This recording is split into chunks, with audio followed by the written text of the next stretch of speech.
Hey there, sci-fi fans! Welcome to Dark Loops, where creative and scholarly nerds discuss HBO's award-winning series Westworld and ponder the eternal question, what does it mean to be human?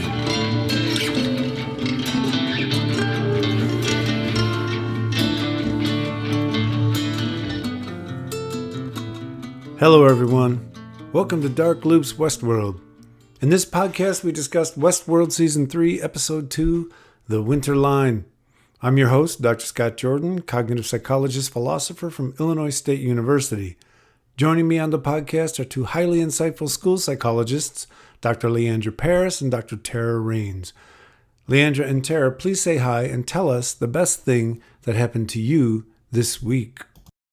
My name is Tara Rains, and I'm an assistant professor of school psychology at the University of Denver. And the best thing that happened for me this week was one of my sister's neighbors went to Louisiana and dropped off a cooler full of crawfish on the porch. And then I found a cooler full of crawfish on my porch. And so we had lots of crawfish on Sunday. It was spectacular. It was good. Can I ask how you prepare that?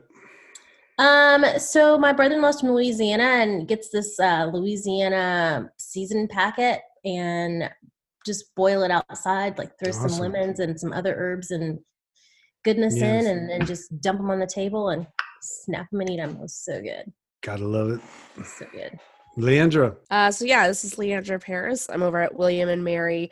I'm an assistant professor of school psychology. And the best part of my week was I made my 4-year-old very, very happy. I forgot that I knew how to bake, in the rush of life, and it came back to me that I can like bake stuff. So I made banana bread, and he actually still remembers eating banana bread like a year and a half ago when I first started making it. And I just haven't made it in forever. And he told me that banana bread is his favorite thing, and he was so excited. And he said that I'm his favorite thing, and that he loved me, and that was the best part of my week. That's sweet. It's fantastic. Yeah, like I said, I can't compete with banana bread or crawfish, but on Sunday I got to participate in what was called a con from home. So these fantastic young people with amazing technical skills recognized everybody's cons were being canceled. So they organized a con from home online. I heard about it about 3 weeks ago, so I sent in a panel proposal for Wakanda Forever, the psychology of Black Panther. They accepted it, and we just had an absolute blast. Every time we do this panel, we just get the best questions from the audience, and it's such a delight and to do it every time.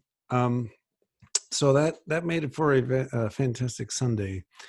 Before we get into the episode, I'd like to make a special shout out to my dear friends, or at least they let me say so in public, Sister K, Sister J, Sister LM, and Sister A. At Sister Speak Productions, an amazing media company that has been podcasting pop culture for over 10 years.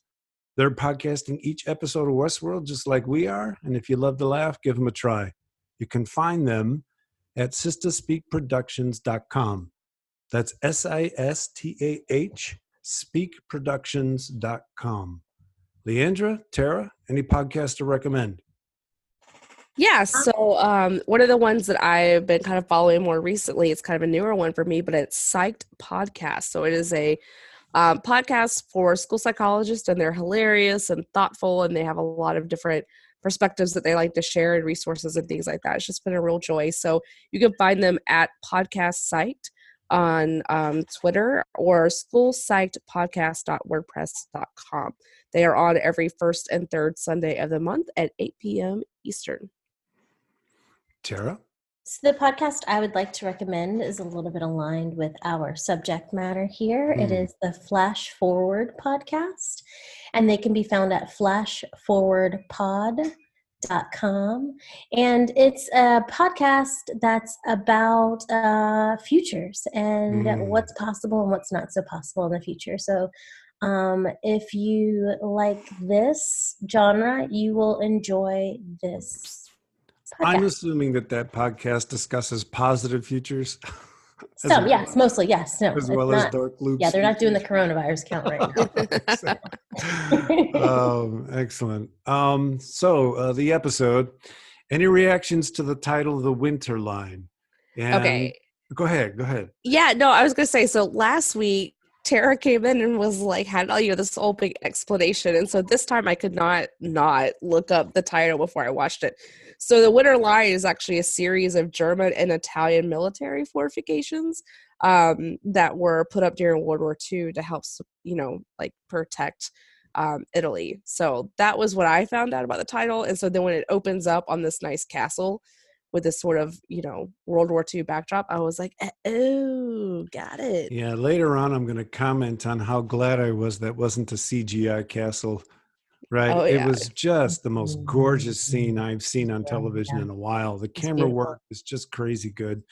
Interestingly enough, I pondered what the Winter Line might mean. A few associations with World War II and just World War One as well, the Maginot Line and the Battle of the Bulge came to mind, but didn't work with the idea of winter too much. So I looked it up. Well, maybe this refers to Maeve's clothing, Maeve's wardrobe. It's a beautiful suit.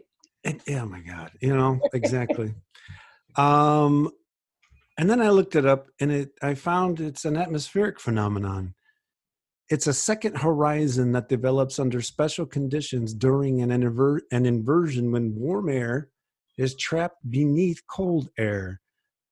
And I thought, my God, that's just so totally apropos for this episode, right? I mean, we're looking at different people that are trapped in different levels of consciousness, and they're all playing with each other at these different levels of self-awareness. And it's like, wow, wait a minute. Leandra has a real definition. I have a real definition. I think that's just good poetry, right? You guys are always showing me up with the title. I'm like, I stole mine from IMDb, all right? Like, I don't know. No. I didn't go to the IMDb route, and I just went to the Google machine, and that's what it spit out. Well, I think you are onto something with the Maeve and the wardrobe, because I think Maeve is the Winter Line. And we can unpack that as we talk about the ins and outs of the episodes. Well, she is definitely the character whose consciousness seems to be most forward, most at the edge, most real. Go ahead. Well, and she kind of comes out like this dawn, this horizon comes under these special set of circumstances, right? Where there's something warm under something, like it's. I have to tell you, that opening scene, we'll discuss it, is my peace of mind. It is so brilliantly constructive. Her awakening level by level is just stunningly well done. And I will say, to bring it back to fortifications in World War II, she is also what's going to end up protecting people and fortifying against what's happening out in the world, right? And so I think I think it works in both senses. So I think you've redeemed yourself on the title front. Right? Thank you. I'm trying. I think so. Now we're all going to compete over who can come up with the most poetic explanation of the titles every week. It's fantastic. So when I watch this, I watch it on my computer on HBO Go because I can go back and forth and slow down and take notes. On HBO Go, when you're watching this episode or just before you click on it, there's a little sidebar that states, people put up a lot of walls. Bring a sledgehammer to your life. I absolutely love that line. It immediately reminded me of Peter Gabriel's Sledgehammer. Peter Gabriel was it in the 80s, guys. I don't know what you all listen to, but I love that song. Peter Gabriel was it. And then Peter Gabriel's big, just album after album of just amazing music.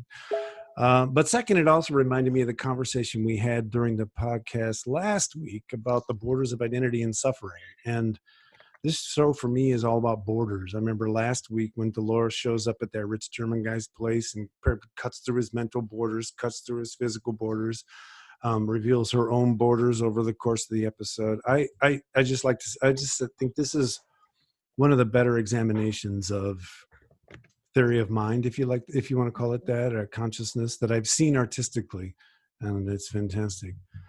But before we actually get into the episode, I want to talk about the opening theme song and the imagery. I think the theme song is the same. The imagery is different, and I think there's a story in the imagery. They start off constructing hosts.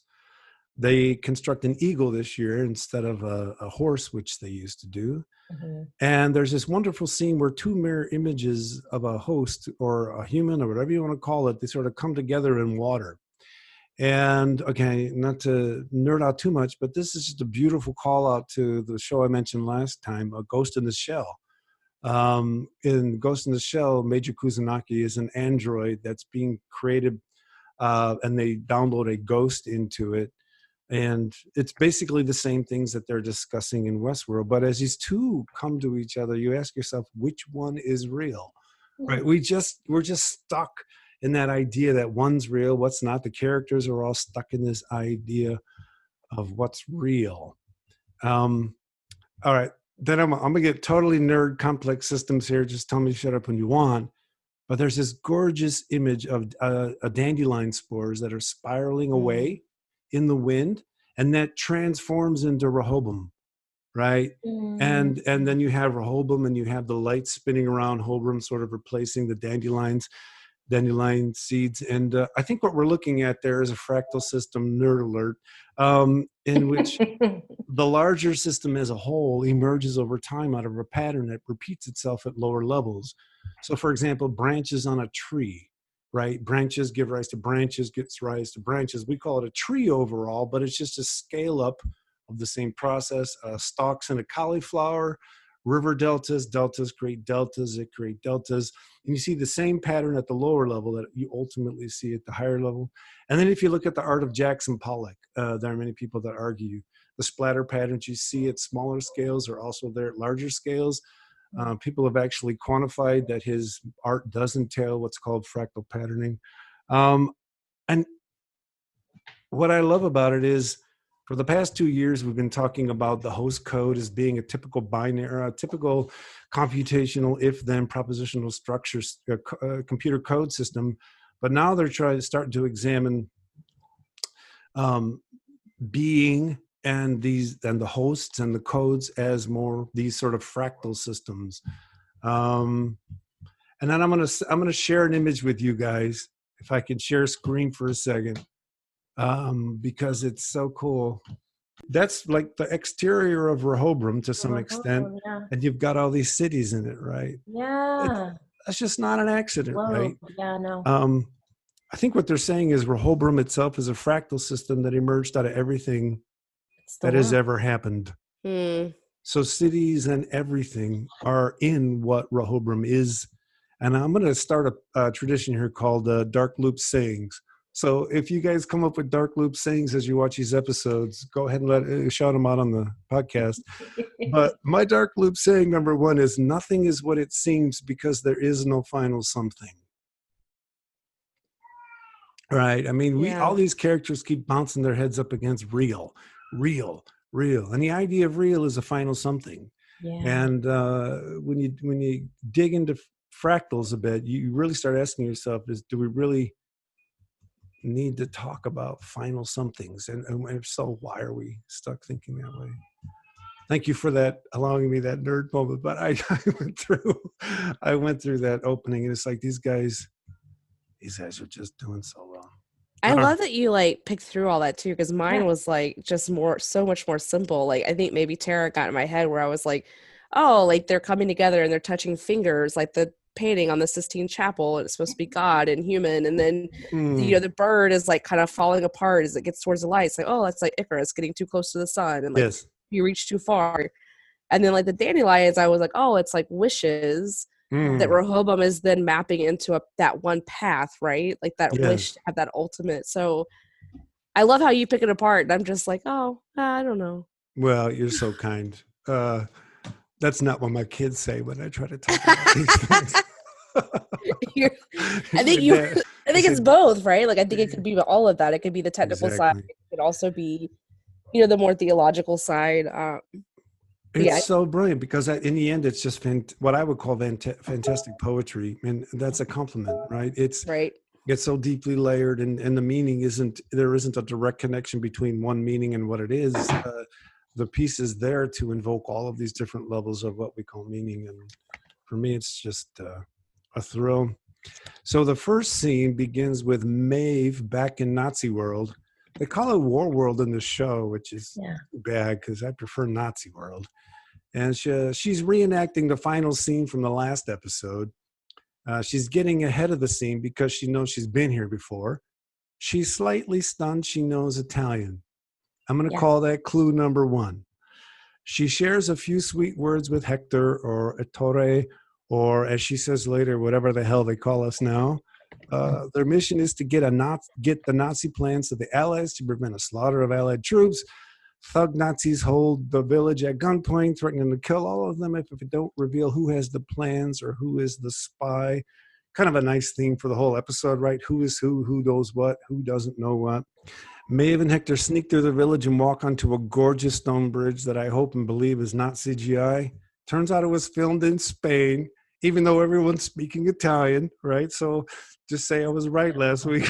I said it was Italy, but it wasn't Italy. It was actually Spain. Our heroes make it to an escape plane. The crew is dead. It's a trap. Hector says to Maeve, "You must go, Isabella." And Isabella? Maeve responds, wide-eyed, obviously sad, surprised, and disappointed. "My God, you don't know who I am." Yeah, I skipped a part. When they encounter the goons at the bridge, Maeve realizes she can't control Nazi minds. That was my moment. Oh, snap. All right, we got moments and moments. Go ahead here. So my moment was when she went to control their minds and realized she couldn't control their minds. And then at that moment, I was like, okay, she's obviously someplace different. Like there's new host code, but I think like the shock in her eyes like got me. Like they completely transplanted her somewhere, like totally new. And then I got to thinking, like, who is the human in this? Like, who would be the guest? Are the guests playing Nazis? Or the guests playing like who wants to play War Worlds? You know, like this just seemed like there's not even a way to pretend to be a good guy in this particular world. So like that for me is when the whole thing just kind of started unraveling, when she couldn't control their minds. I love it. And all the things that she's going through, like, what the hell's going on here? Are the things we're going through as the audience, right? It's just fascinating. Yeah, like why would they? She clearly still remembers everything. So like, wouldn't they have tested that before they let her loose? And one of the, I think I'm like you, Tara. Like when she has the pill, I'm like what? And then she like gets him with the eye in the pill, and I was just like, why would they ever leave her out in a world without first making sure she didn't remember anything? Like there should have been a longer wake up sequence. I felt like, but then you're right. I mean, it's a clue, right? Because they didn't give her backstory. Like, I don't know. I guess at that moment, it's when it all just, I was like, this is just not right. Like, what have they done wrong here? And I think the slow burn reveal over the course of the episode was really well done. Because there are many times we'll go through when I was like, what? And those all lined up with Mace. What? And we're all going through these same simulations at the same time. We're all doing our Rehoboam thing. What's next? And in the end, they play it off, and we'll talk about that when we get to the end. But when she can't control Nazi minds, I call that clue number 2. And then that's when they have a little fight. They get into the plane, everybody's dead. And then he tells her, you have to go. She says, "My God, you don't know who I am." And that's what I call clue 3. She realizes everyone here is a loop. And then she walks out of the plane and says, "They're just as empty as the safe you used to chase." I just love those kind of lines. It's like I get a special prize for having watched the other season. Yep. Hector continues to play his role as protective lover. There's a shootout. He dies. None of it matters because none of it's real, is how Maeve assesses it. And she shoots herself, which we know she's prone to do as a way to get from this life to the next one, right? So, Tara, your peace of mind was there. I have to tell you, this opening scene was totally my peace of mind. Each of Maeve's clues is a moment of surprise in which her experiences don't match her unconscious assumptions about what should be happening in that moment. And she's stunned that she would ever be surprised because she believes she's attained God status, right? She believes that she's on the outside looking in all the time, and all of a sudden things are happening that she can't predict. I would love to be able to talk to the writers, because each of the clues moves further away from herself. So the first clue, she's surprised that she can speak French, right? That's something that she herself can do.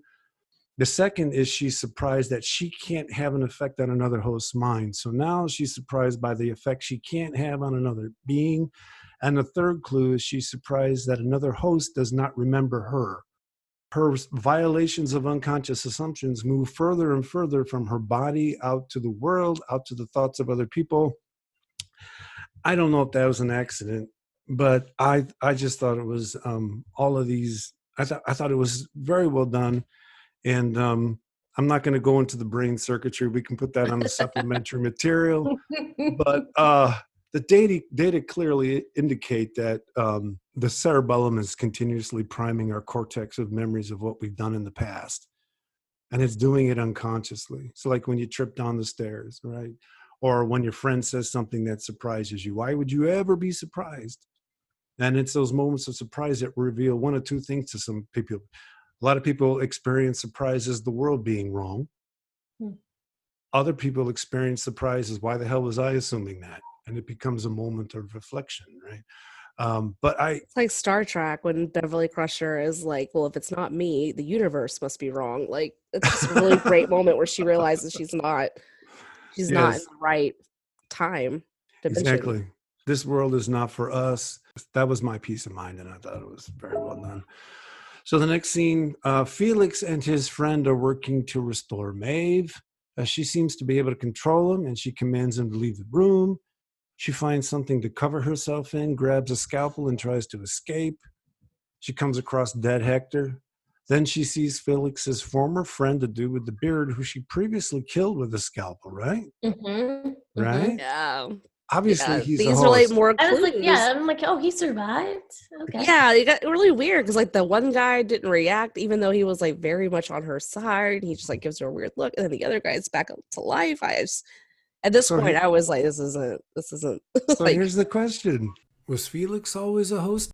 No, I don't think so. I think it was just them recreating to the best they could, like her, virtual world. And I don't know why they would put him in there though. Like, do they not know he's dead? Like, I don't know. I don't know why they would put him in there. I think they were trying to make her comfortable. Yeah.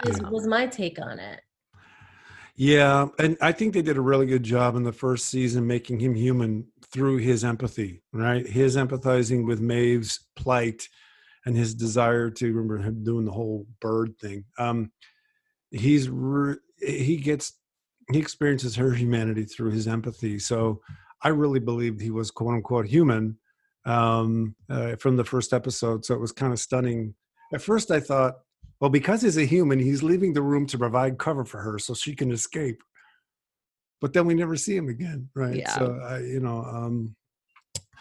So, Maeve then sits in what looks to be a dental chair, and just before she goes full-on Egyptian priest and removes her brain by herself, or her memory ball, Lee Sizemore, the master of the B-movie narrative, intervenes and persuades the guards Maeve is acting a part. The guards leave. Maeve and Lee chat about the last time they met, when he supposedly died while buying her time to escape. Maeve is surprised he's alive. I was too. I was like, this doesn't make sense. Yeah, it was another moment of like, it's like Inception, right? Like in the movie, like there's totems to like remind you that you're dreaming. And I feel like she's had 5 or 6 of these totems. Yeah. I felt like Hector was her original totem. And like, there's just these people that like, I was kind of, I don't know. But it's also like, if you're in that moment experiencing, like, why would you question it? Well, I think they should have renamed this episode Riding the Winter Line, because that's what we're doing the whole episode. Real host, what's real, who's this, who's memory not. And I think that's why we dig on watching this kind of stuff. We dig that uncertainty, coming up with our solutions that we find are wrong, but nonetheless, we work. So she's surprised he's alive. She unconsciously anticipates or believes he's still human. She complains about her new job in Warworld. He tells her it's near the forge. He will help her find her daughter. So there's the bait, right? Yeah. Any questions or comments on any more of that scene?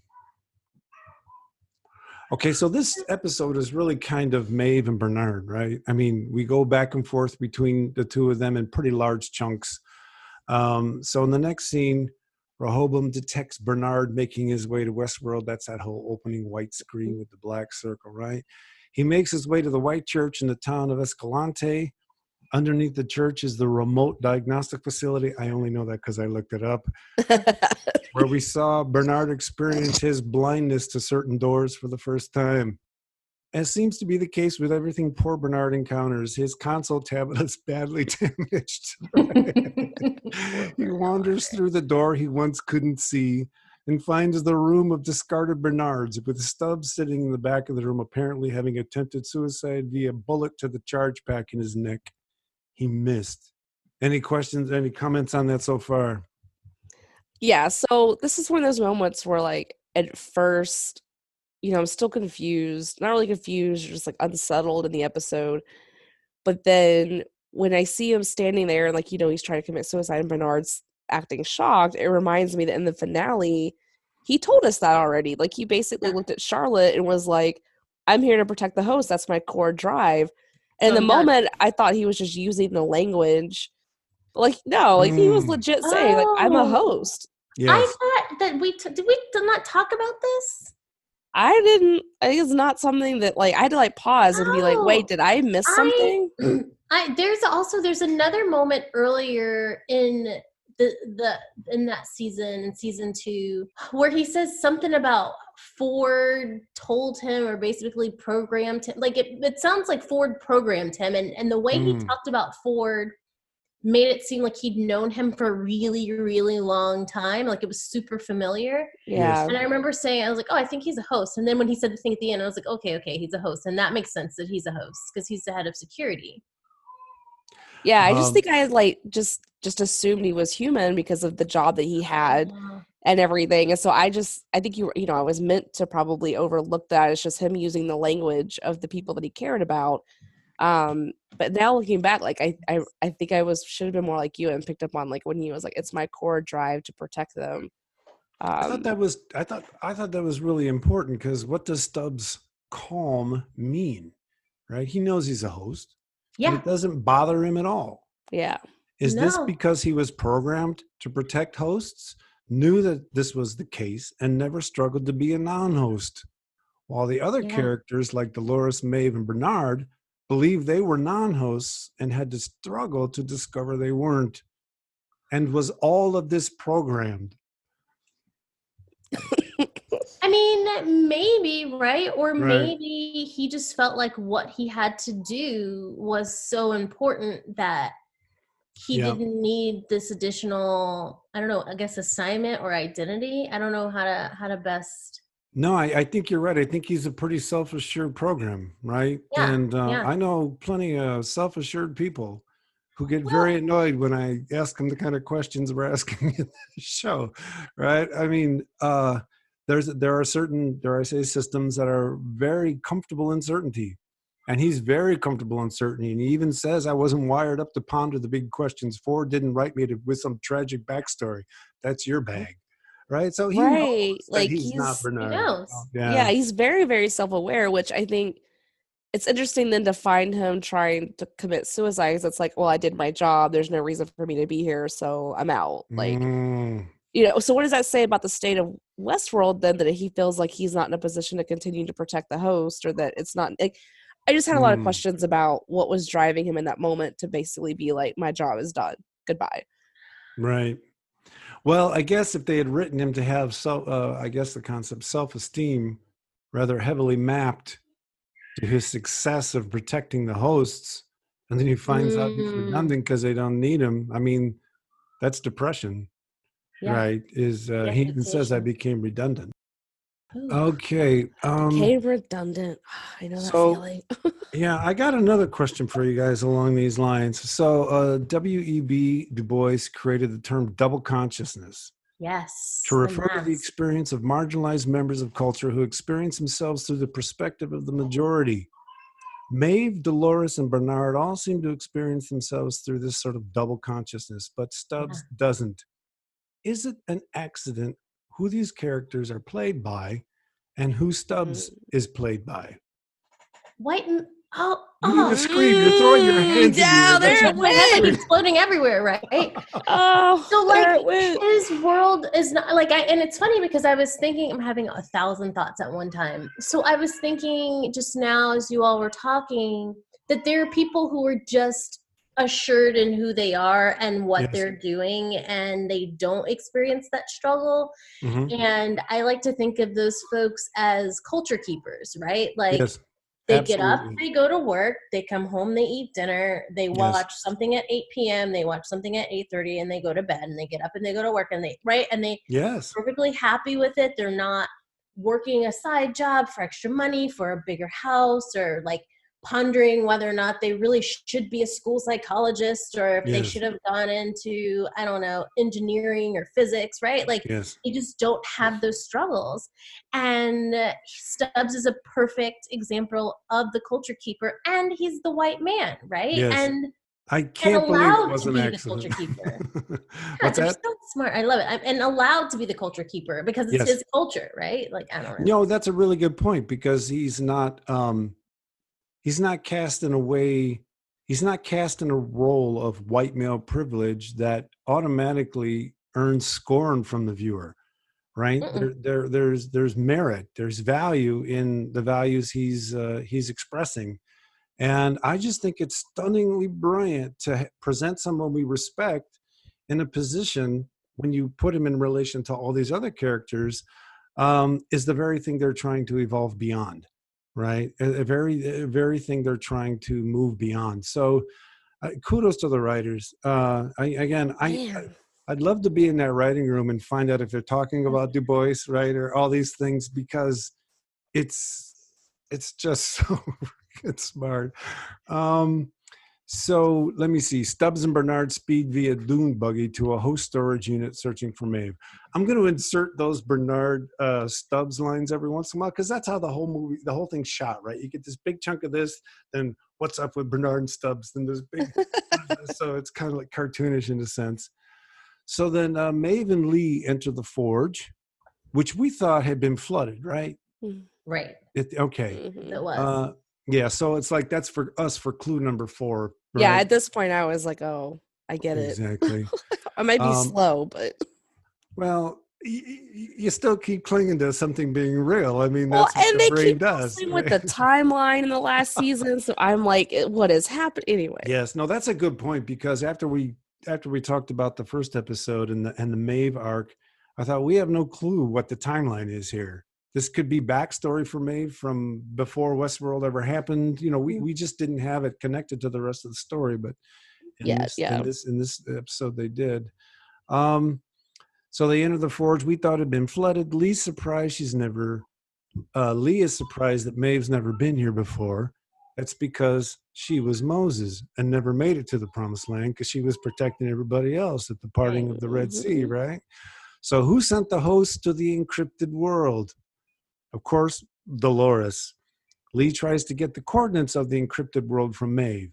We start to get suspicious that he's not the Lee we've known from the previous seasons. The paint begins to peel away, and Maeve realizes Lee's a host. The final proof arrives when he kisses her. This is a last-ditch effort. When all else fails, try the old algorithm of seduction. This doesn't work. Anything to get her to not doubt who I am. All right, that's what that moment's about. I'm going to overwhelm her senses with sensuality to put her doubts at bay, so she'll stop questioning who I am. It's all programmed. And What a man thing to do. No offense. No. Seduction is in no way gender specific. That's true. That is true. But the power of sexuality is not owned by any gender. So she says, "Oh, my darling, you didn't make it out after all." And this is after she gives him this wonderfully sensuous kiss. This is just such a badass character, right? Yeah, she can engage in a moment and give him his little moment. And I don't know. She's so good. Like, I remember thinking at this point, she is James Bond, right? Like all the perfect one-liners, always 2 steps ahead. But she's the James Bond that like I need. Like, minus all the fancy tech. I mean, she is the fancy tech, I guess. I don't know. But like she does all these wonderful things, and just like even her thing about like, let's just call it, shall we? Like her whole demeanor through this is just. No, you're right. Leads to Kill Bill references, right? Because she's not a hired male killer whose job is to kill. She is Gaia, right? She is Mother Earth, who has the power to both create and destroy. And someone's got her cub. And so she's going to go through anybody she has to get to her cub, right? By the way, Kill Bill 2 is probably one of my top 5 movies. I get into a lot of fights with Kill Bill fans because a lot of people love Kill Bill 1, but for me, the story's in Kill Bill 2. And then she says, after she tells him you didn't make it out after all, she has this great line. They wouldn't want you questioning the nature of your reality, so they made you believe just how you used to make us believe. But you're not real. You're not Lee Sizemore. Lee Sizemore died a good man. The proof was in the kiss. Any further comments on that scene? Such a good scene. It made me feel good because I was like, okay. So everything that I was questioning, like it was okay that I was questioning it. Yeah, it definitely made me feel better about, like, it's like, the writers can't mess up, right? Like they wouldn't mess something up that bad that I would notice. But at the same time, at this point, I was like, what is happening? So I agree. Did it look to you like when Lee was starting to stutter and his program was falling apart, that the world around him was starting to disintegrate? Yeah. A little bit. All right, because the first time I watched it, I wrote in my notes, world disintegrates. But then I go back and Naziville's wholly intact. And so it was just kind of like when you put your green screen thing up, Exactly. Yeah, exactly. Didn't quite work, but it also shows that the code is spatially specific, right? His code's falling apart and the simulation can't keep going there. So then we go back to Stubbs and Bernhard. They find Maeve's body. Her mind ball has been removed. Mind ball, really? What do you want to call it, man? I mean, her mind sphere. What'd you say, What do they call it in the show? I don't know. What do they call it in the show? They don't call it, do they? They say her. It's her. I really think they say mind ball. No, they don't say marbles. She's lost her marble. Mind marble. That would be perfect. As a matter of fact, there's a little levity in the show now, right? The mind marble. I got to say, this idea of where is Maeve reminds me of a very famous brief paper by a philosopher, Daniel Dennett. It's called Where Am I? And basically, he puts his mind in a computer. It gets split so he can send his body to defuse a nuclear bomb. While his body's there, his body dies. Where's his mind end up? Then the computer and his two computer brains go out of sync. And the question is, where am I? It's a very cool play on that. And Maeve has a great response to that later. Bernhard and Stubbs look for the computer so Bernhard can access the mainframe. All right, so there's just little lines with these dudes here and there. Maeve asks Lee, how does one escape a cage that doesn't exist? I just love this stuff. And I got to say, this episode is like, philosopher cotton candy. This is all the right stuff. This is like moment of mine too for me, because I've actually written in some stuff. The brain is a hope-filled cage. In the sense that we're constantly having our narrative fed to us unconsciously from our memories, and they come out as what we expect in the next moment. This is where bias comes from, and we don't feel ourselves generating it. But we also can't be someone if we don't do it. So, for example, you guys have two thoughts in your head right now, the ones I'm putting in there and the ones that you're thinking like, wow, this dude's a trip, right? And you can tell the difference between those two because you're tracking your brain's tracking itself. But if we don't do that, then we get diagnosed as schizophrenic. Then it feels like our thoughts are coming inside from outside the world. So for me, these stories we tell ourselves unconsciously have to be told if we're going to be someone, but they're a cage. And, the only way to change your cage is to create a new one by living a new life, developing new unconscious assumptions, and expecting different things from the world unconsciously. So, I mean, it's hard work, and it's exactly what you therapists do, right? You train people to put their life into different spaces over and over. You practice, they report on their practice, and you try to get them to unconsciously expect different things out of the world. So this episode had me at the beginning. I was done. So Lee realizes he's been plagiarized. And then Maeve says, history bends towards justice. I just love it. The hosts enter the room, ask if Lee's all right. He asked them in a full-on Lee Sizemore self-importance, do I look real to you? Maeve rolls her eyes and asks the host the real question, what is the square root of -1? Trapping them in an infinite loop of mathematical theory. Maeve throws a bust into the air, which freezes in place. Obviously, something the programmers didn't anticipate, slows down the program, crashes, no pun intended. So they go around and they plan to disturb the program by placing a copy of the plans in the pocket of everybody in the village scene. Questions or comments about Maeve and that scene overall? No, I thought it was classic Maeve. She outsmarted and outwitted, and I was impressed with her coding ability and James how well she Bond. could code on the fly. And Yeah. Exactly. I love how she really gets that so much of Westworld is the storytelling. Yes. And so she meets it where they are, right? She's like, we're going to change the story. And so I think that I don't have anything profound to say about that other than, narrative therapy does that. We do that. You were just saying, like, all the stories that we tell ourselves, the things that we think about ourselves is just another story that we've created. Mm-hmm. And she says, you know what, like, we're just going to change the story. And I wish I could do that. I wish a lot of us wish that we could do that. Just reach out and change it, right? And so right. I just thought it was really important that she kept it, like, she didn't go out guns blazing, right? Like, she went into the story and created herself the space to break out of it. Yeah, I love, you're right, how she knows it's all a story. And the curse of all these things is we have to believe some of them to move on. If you're gonna walk down the street, you got to believe in gravity. You're not checking your foot every instant of the trajectory. You just someone once called it controlled falling, right? if gravity changes, your assumptions won't work.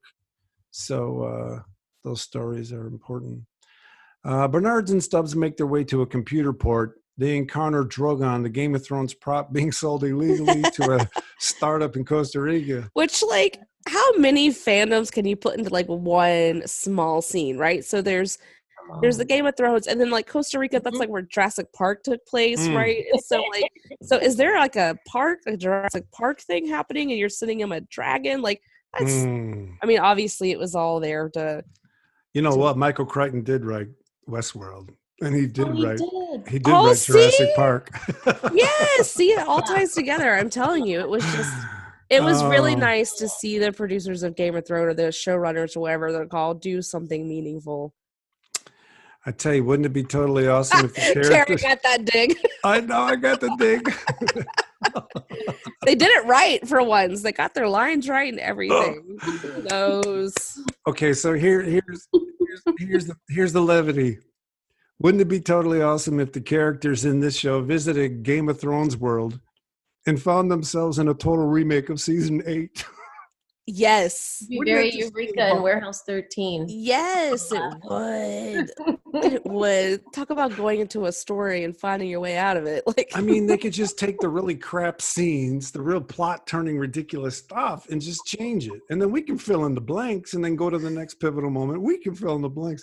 My God, because I have to believe that the people that own HBO are like, what the hell did we let happen? No, we're not driving blind next time. We're gonna every.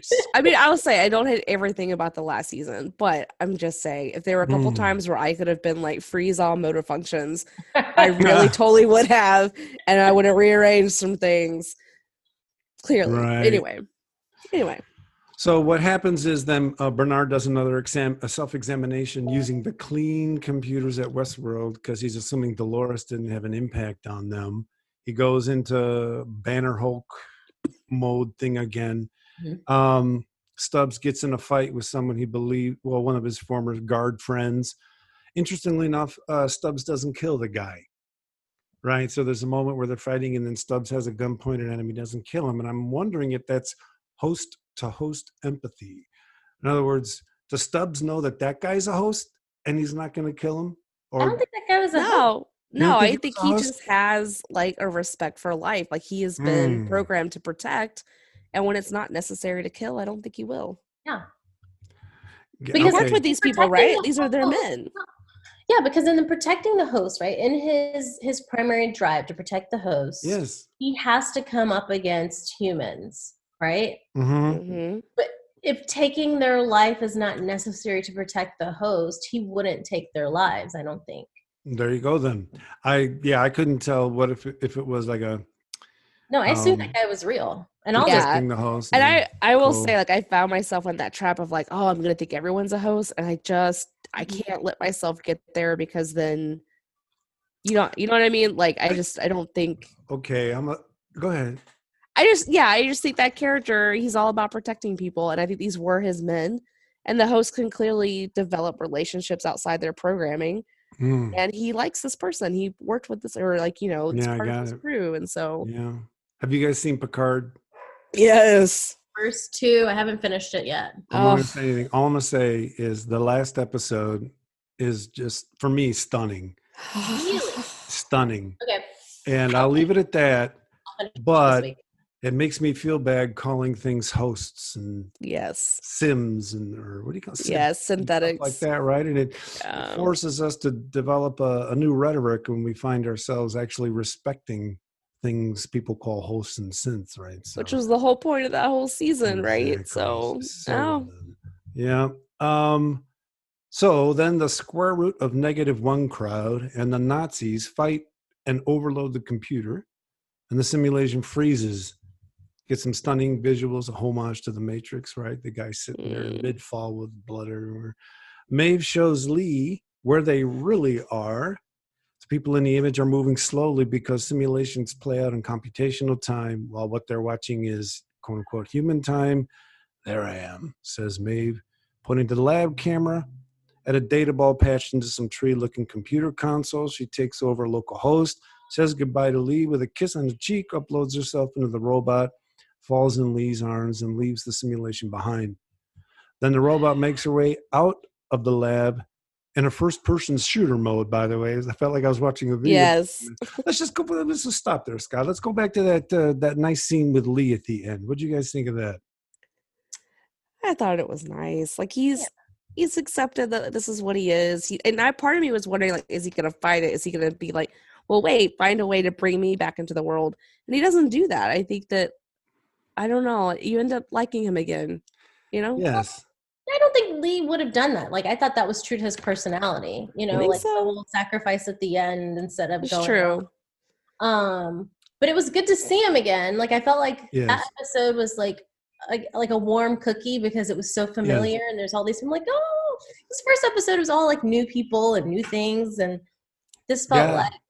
You're right. And every time they bring one of these quote unquote old characters back, we go into host, human. We go into can't make up our mind mode, and it just adds to the tension of watching it. So I really do hope they keep these previous characters, the actors on the show. I kind of dig rehashing their struggles, and we learned something about Stubbs, for example.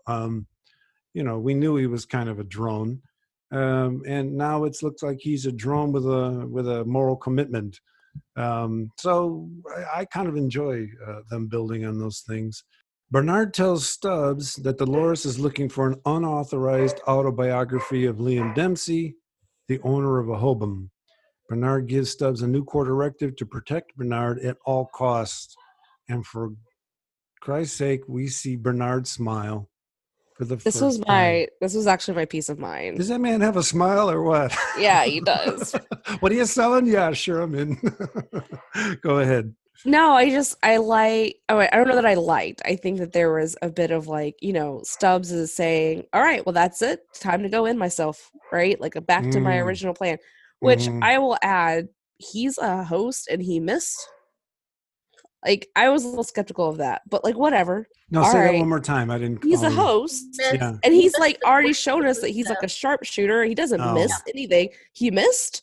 Yeah, I'm skeptical, but I'm gonna. Well, the gunfire is probably the most B movie aspect of this whole thing, right? These huge gunfights where no one gets hit. Yeah, I know. Come on, I mean, don't do it that way because we know that machine guns spray. You don't escape the spray if you're running across a bridge. So, no, go ahead. I interrupted. No, you're good. I like the fact that Bernhard looks at him and decides, you know what, I'm going to give you something to live for, and just goes in. And then I love that Stubbs says, you could have just asked. And it's almost like a violation. Like, I would be pissed. I'd have been like, there goes my free will. And Stubbs, like, true to his character, is just like, dude, you just could have asked. Like, I'm not just like, whatever. But I think, like, when we think about people who are suicidal, like giving someone that thing to keep going for, Bernhard doesn't need him to protect him. Like, we saw him beat up those guys. He doesn't need that. Yes. I just thought it was such a bonding moment, and also just like a nice, fun moment, while also extremely serious. And Totally giving get that, Stubbs yeah. a reason to continue to live, to give him a different drive, but also feeling very conflicted about it, because again, like, Bernhard took away his free will in doing that, but Stubbs doesn't seem bothered by it. So I started down a rabbit hole with it, in terms of, like, it's a sweet thing to do, but is it? I don't know. I think, go ahead, Tara. I think Bernhard knows that it's not going to be easy, right, to battle Dolores. And I think he does need that backup, right? Because he needs a thug. I think he needs it. And I think it was very important that he said at all cost. Like, Yeah. that was the power. Because what we saw earlier was that Stubbs doesn't necessarily kill. He's not lethal if he doesn't have to be lethal, right? Whereas he's now in a position where, like, it's almost like he's been given permission to be lethal, Right. I think you guys nailed both of these characters. First, if you're going to smile the way Bernhard did, you have to be in a whole psychological state.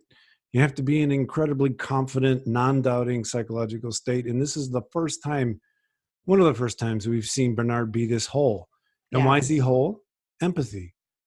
Right? In other words, he finds himself whole because he's taking care of Stubbs. He's, like you said, he's taking care of Stubbs' concerns about his own value and giving him a mission.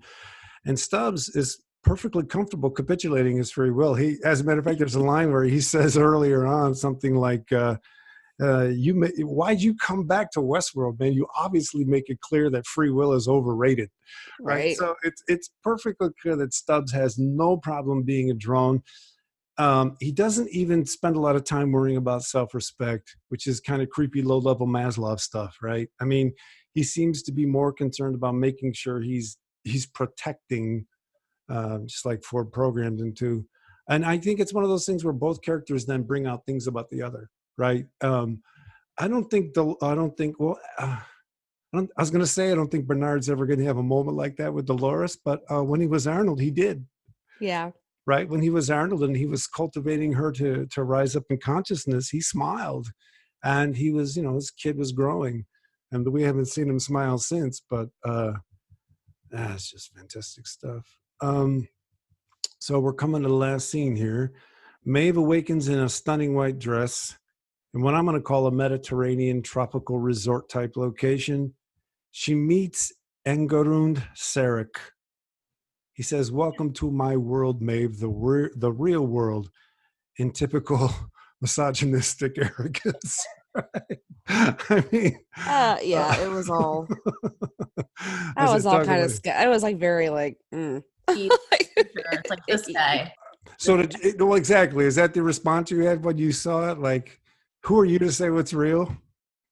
Well, for me, like, I watched the scene multiple times because I had to spend some time on the visuals.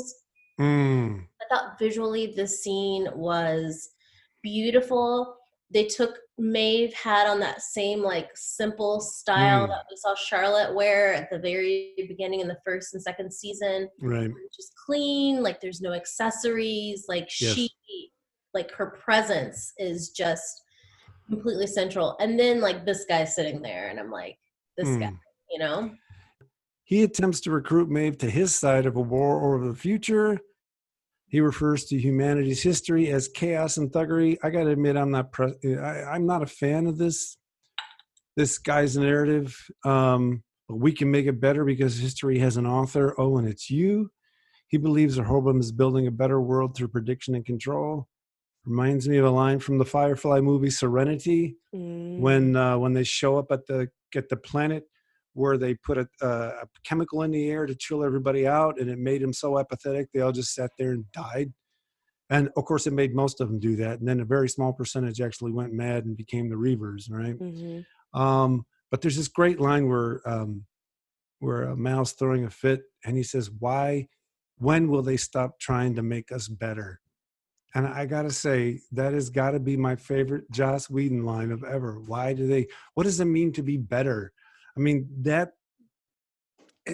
that's whatever. That's a dissertation at a minimum. But this idea that I know what makes a better world, right? The arrogance of that. Yeah. And I'm going to use all the privilege and power I have to make everybody bend to what my vision of a better world. Go ahead. I didn't hear it, Sarah. No, I'm saying it's the ultimate in narcissism. It really is. And we'll see if this guy is the he, right? We thought the he of Rehoboam might be the man in black, right? If this guy ends up being the he, and that opening sequence where we see the dandelions and Rehoboam being presented as a fractal system, this could be someone who would sort of give themselves over to the self-organizing whims of reality and recognize it can be moved, but it can't be controlled. And that would be anti-Thanos, right? Thanos thought he could control. He knew it was better. And, as long as he's not one of the 50%, right, it's a better world, right? Whereas this guy could be saying, well, my life is just as at stake as everybody else's in this better world. What do you guys think? I have to believe that this is a third party and not the Rehoboam guy. Oh, okay. And the reason why I have to hold on to that is because I felt like the whole Maeve thing was done so sloppily, if that makes sense. Like, right. She was able to manipulate it and get out of it and figure it out. And it was such like a low level trick to get her into the forge that I have to believe this is like a third party that knows what's going on, but isn't one of the main players. Like this is somebody so that Dolores will have two people coming at her. She'll have Maeve and this guy and then have whoever the Rehoboam people are, because it just seems like it's too neat and easy. Yeah, it's almost, you make me think of CWC Supernatural and the War of the Angels, right? And all of these, what we previously called hosts, are actually the angels fighting over what to do with humans. Who ends up being God? I don't know if this show is going to lead to God being an individual agent, or if God is going to be everything. Because for me, Rehoboam kind of reflects a commitment to everything being emergent from everything and being about everything. So the God is everything, which goes back to a philosopher by the name of Spinoza, who was kicked out of the church because he argued, since God is infinite, we are all aspects of God. And so there's that way of thinking that the show could go toward and move away from agentic notions of godhood and leave it more towards holist notions or everything notions. I don't know, but he claims that Rehoboam stopped working because the emergence of some dangerous person, someone we couldn't predict and control. That's not a male way to speak, for Christ's sake. I don't know what it is. There's a dangerous element because I can't predict it and I can't control it. Damn, women, get out of here. He thought it was Maeve, but he turns out it's actually Dolores. I don't buy that at all. I think Maeve is actually much less predictable and controllable than Dolores. Yeah, especially now that her daughter's safe. I think before, a lot of her, she could have been free, right? Like, she actually could have gotten out. And then like the daughter comes into play. So now that her daughter is safe, I mean, I guess they could try to reunite, but I think she's way more dangerous just simply because she can control the other hosts, right? Like, yeah. And her winter lines are constantly fluctuating. Whereas Dolores, I just don't see her being that complex in terms of what her goals are, assessing the current situation and moving to a different sort of theory of mind of what the other's doing. I see Dolores as a little more, I guess I want to use the word deliberate, but that's not what I want to say. She's just kind of focused on a particular goal in a particular context, where Maeve's always riding the winter line. She's always assessing, am I in God status or not? And I think she's actually the more dangerous one. Yeah, I agree. Yeah. Well, go ahead. And I think it's because comparatively she's got nothing to lose because she's not as invested now that her daughter is safe, right? Yeah. And so I'm curious to see how he's going to reprogram her to make her care about something because she doesn't care, right? So like, why would she be invested enough to fight Dolores? You're absolutely yeah, I mean, she's right. already shown that she's willing to dip out, right? She's like, let's just end it. Like, she's already like, my daughter's safe. Like, I don't, so I think just the whole way he handles that too just seemed very like unnecessarily schwarmy. Like, you should know Maeve well enough to know that this vibe you're putting out is gonna piss her off. I have to admit, I was a little surprised by how they wrote him because I thought we were going to be introduced to 21st century suave. But it was pretty old world European. It was. And then like his last resort is just to like freeze her. Can you imagine what a violation that was for her? Oh, the shock and the fear in her face. Like, gonna be furious. You know what? This is the other reason why I maybe he's just not sophisticated enough, and maybe that's why I'm like, this can't be the guy.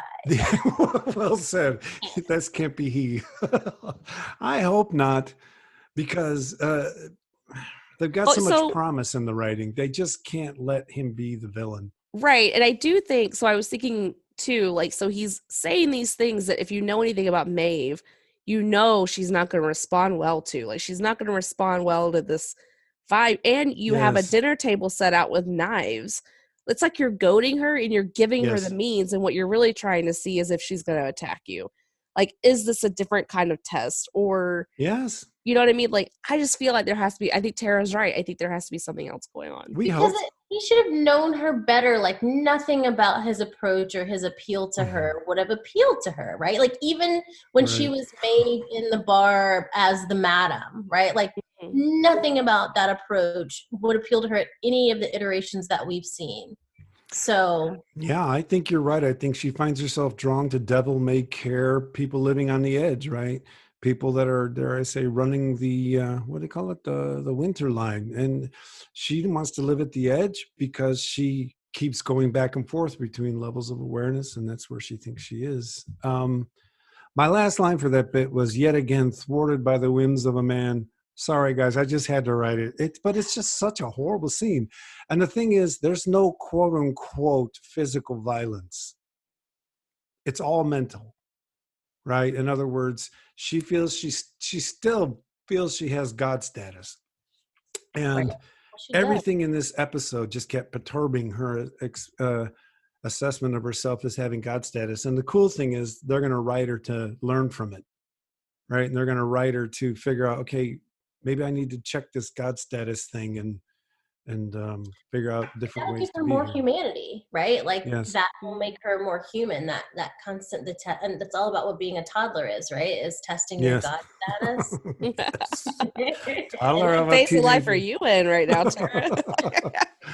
How about a self? Go ahead. No, I started coughing. But I think that's a good point too. When I was thinking about the thing that he uses to do it looks a lot like the garage opener that Bernhard is using, and so like I could see her coming across a way to rewrite it so that when he does that, it does something very similar, where it just doesn't quite turn off what he thinks he's turning off. Right. Very cool. Right. I hope his character either ends up being a tool like Stubbs, right, or he ends up becoming more complex.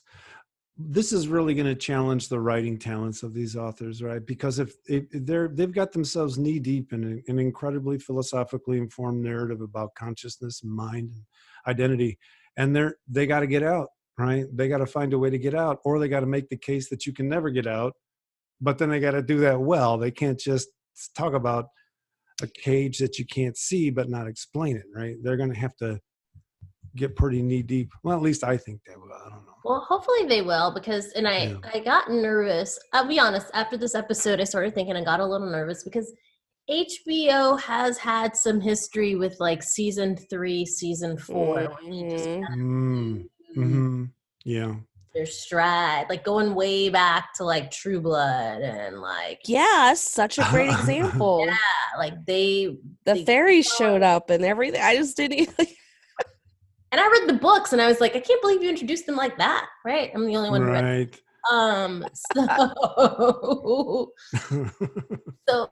I'm nervous that this might be the shark jump season. Now they do recover typically if they have like a mid-series, but I don't know. Well, I agree. I'm skeptical. I have to admit, though, that opening sequence with the dandelions restores my faith that they're going to go into reality as everything. You know, they end up with the definition of reality being that which is, what did Bernhard say? That which is irreplaceable. No, because there is nothing that is in and of itself by itself. So if they move towards a more holist philosophy of everything being about everything, and we're embodiments of that, persistent states of tension, I'll buy into that, but we'll see what they do. They didn't call us, man. You know, it's already in the can. We don't know where they're going. Any final thoughts on the episode? No, I'm excited to watch the next episode. I'm going to watch it tomorrow. Yeah. I intentionally waited so that we could do this before I watch it. So No, I'm I excited. totally got it. You guys were very. Go ahead, Leanne. No, I was just gonna say, like, I was waiting.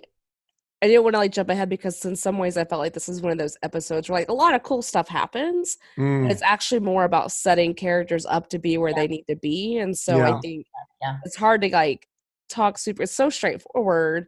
Yeah. But it's also super important. So given how much time they've spent putting Maeve and Bernhard and Stubbs and this other dude where they are, I'm excited to see where they go with that now that we know where Dolores and what's his name? Caleb. So you guys let me talk a lot, but as I said, this was Philosopher's Cotton Candy. Yeah, this episode it really was all about reality, what is the self, and so it had me from scene one. Leandra, Tara, please tell the listeners where they can find you on social media. So you can find me on Twitter at Parris, Parris, Leandra, Leandra. So at Parris Leandra on Twitter. Tara? You can find me on Twitter at TCRains2 or on Instagram. I am Tara.dactyl, TARA.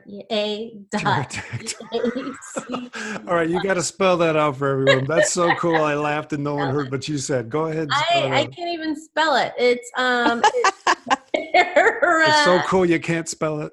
I'm so cool I can't spell it. It's Tara.dactyl, TARA.DACTYL on Instagram. That is so cool. I'm on Twitter at Jordan Jam Party, JordanJamparty. And you can find all episodes of Dark Loop Westworld on YouTube at the Dark Loops Productions channel.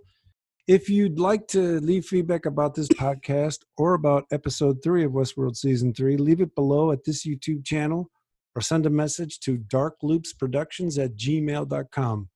That's DARKLOOPSPRODUCTIONS@gmail.com. We'll be sure to read it at the end of our next podcast. So there it is from all of us to all of you. Remember, bring a sledgehammer to your life. Bye-bye. Bye. Bye.